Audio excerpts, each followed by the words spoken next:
Welcome back to Active Chiropractic, guys, and today I'm going to have Elliot show you a straight cross punch with proper technique that will prevent you from injury and give you more power from your punches.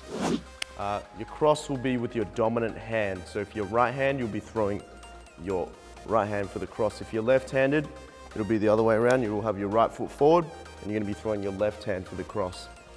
So first things first, you want to have good footwork. So your left foot is going to be facing about 11 o'clock. Okay? Your hands will be up. And the first thing you want to do is you want to start by pivoting your foot. Okay? Once you pivot your foot, you want to rotate your entire body. You want to be hitting with your two knuckles. These two knuckles, once it makes contact, you're going to bring it back as if you're on a skewer.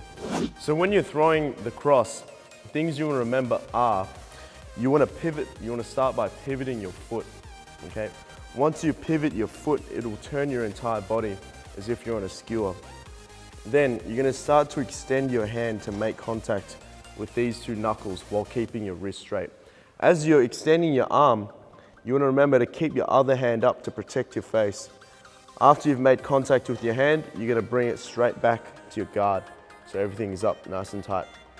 One of the most important things to remember is you want to keep your wrist straight always, okay? If it's bent either way and you make contact with the bag, if you're punching hard enough, you may end up hurting your wrist or even breaking it. So it's very important to keep it straight always. Let's analyze what Elliot mentioned. So first thing we need to do is pivot the foot with the leading foot pointing slightly outwards.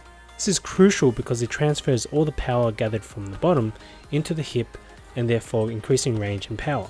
And this leads to rotating the hip on the same side that you're throwing the punch and allows the transfer of power and increases range. Now number 3 is one of the most important things that Elliot and I believe is to keep the wrist straight. Otherwise you'll break your wrist or cause serious injuries such as tearing the ligaments in your wrist. I would also like to mention that punching strengthens the serratus anterior, which is very important to stabilize and strengthen the shoulder girdle. The reason you always want to bring your other hand up is, for example, if we're both throwing the same punch, for example, a left hook, okay? Nick's got his hand up, okay? So if I hit him, he's got his jaw protected, my hand's down. We're throwing the exact same punch, but I'm getting hit in the face. So always, anytime you're throwing a punch, you're always keeping the other hand up. Protect your face. This is the money maker, this right here. Alright guys, if you like these type of videos, check out my kicking video that I did with Elliot as well. Or if you have wrist issues, check out my wrist mobility exercise video as well. If you want to support my channel, hit like, hit subscribe, comment below, and tell me if you want to see more of these videos as well. And I'll see you guys in the next one.